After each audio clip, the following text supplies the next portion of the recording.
The National Weather Service in Memphis has issued a tornado warning for Henderson County in West Tennessee, southern Benton County in West Tennessee, southeastern Carroll County in West Tennessee, east central Madison County in West Tennessee, northeastern Chester County in West Tennessee, Decatur County in West Tennessee, until 12:30 a.m. Central Daylight Time. At 11:50 p.m. Central Daylight Time, a severe thunderstorm capable of producing a tornado was located over Mifflin, or 9 miles northeast of Henderson, moving northeast at 45 miles per hour. Hazard, tornado and quarter-size hail.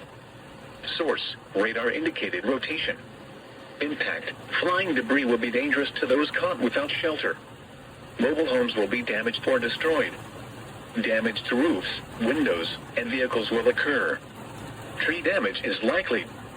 Locations impacted include Dollar, Reagan, Lexington, Rock Hill, Holiday, Middle Fort, Blue Goose, Decaturville, Hinson Springs, Lickskillet, Perryville, Huron, Warrens Bluff, Mifflin, Natchez Trace State Park, Sand Ridge, Barberton, Wildersville, Beacon, and Hickory Forks.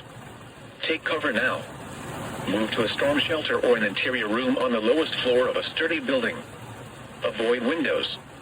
If you are outdoors, in a mobile home, or in a vehicle, move to the closest substantial shelter and protect yourself from flying debris.